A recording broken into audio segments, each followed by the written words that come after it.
Yari na ang TNT. Aatras na raw si Rondae Hollis Jefferson sa kanyang kontrata sa TNT upang maglaro sa isang NBA team ng long time na pangarap niyang makabalik sa big stage ng basketball sa buong mundo.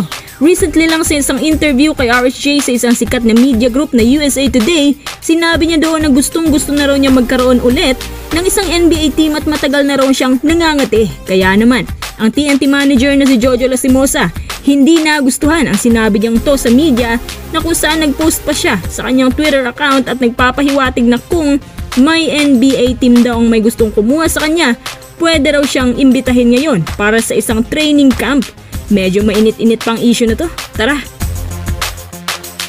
Ayon sa isang TNT insider na hindi na natin papangalanan, mukhang sisirain na raw ni RSJ ang napagkasundo ang kontrata sa pagitan niya at ng TNT bago nagsimula ang Philippine Cup. Ang kasunduan, hindi aalis si RSJ ng bansa upang makontain talaga nila ang kanilang hero import na nakapagbigay sa kanila ng 3 championships. Sa tuwing nandyan siya, malaki rin ang tsansa ng TNT na magkampiyon. Kaya pala, pinag-sign nila ito agad kahit malayo-layo pa para hindi makuha na ibang liga si RSJ. Kumbaga, handa silang magbayad kahit mga non-game salary pa yan para lang mapilitan sa RSJ na manatili sa kanila. So nagbabayad sila buwan-buwan kay RSJ kahit hindi naglalaro, tapos lalayasan lang pala sila. Lumalabas din na hindi pala alam ng TNT management na bago pa man pumirma si RSJ sa kanila, may balak pala itong sumali sa mga training camps ng NBA. Noong isang araw, pinost ni RSJ ito sa kanyang social media account at nagpapahiwatig siya sa lahat na kung may open man daw na training camps para sa kanya, agad daw niya itong papasukin. Sinabi din niya noon na para raw siyang isang SUV na nagmamadaling makapasok. Meron daw siyang talento na bagay sa NBA. Bali sinabi niya to in public para makita na ilang scouts at maimbitahan siya.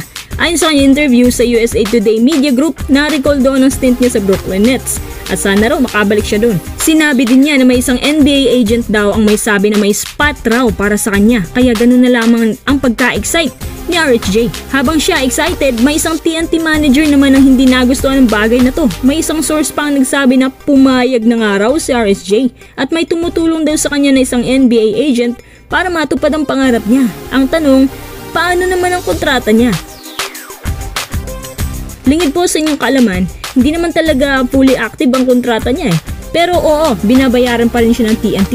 At dahil sa disoras na signing, si RSJ ay binigyan ng TNT ng out-of-clause contract. Meaning, kahit nakapag-sign na siya, pwede pa rin siyang mag-opt-out para basagin to.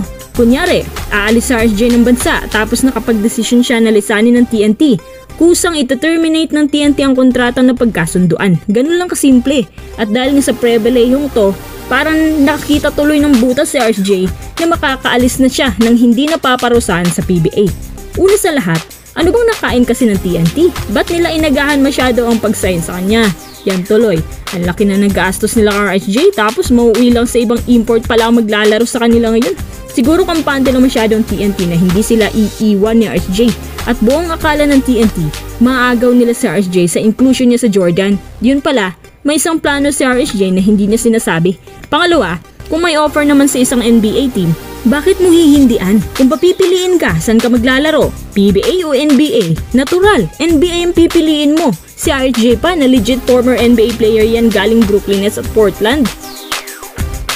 Hindi na rin yan mapipigilan ng TNT dahil yun ang gusto niya. Ang PBA nandyan lang naman yan lagi. Pero ang ganito kalaking opportunity, pwedeng mawala at hindi na bumalik dahil sa dami na ng mga mas batang pumapasok taon-taon. Kung sa bagay, hindi naman natin sinasabi na hindi makakapaglaro si RSJ sa upcoming conference. Pero halata kay RSJ na nagdedepende siya sa magiging estado ng kanyang training camp offer. Kumbaga, kung walang NBA, edi mag-PBA. Kaya pala wala siyang dinidisclose kung saan talaga siya maglalaro. Nako, pati ba naman import umaalis na rin sa PBA? Siguradong hindi lang si Jojo Lastimosa ang magagalit sa bagay na to. Pati yung mismong boss ng TNT Group. At mukhang sandamakmak na rin ng mga players ang umaalis sa kanila. Sa susunod, pag-usapan naman natin itong naturalization ni Boatwright at kung matutuloy pa ba yan o hindi na.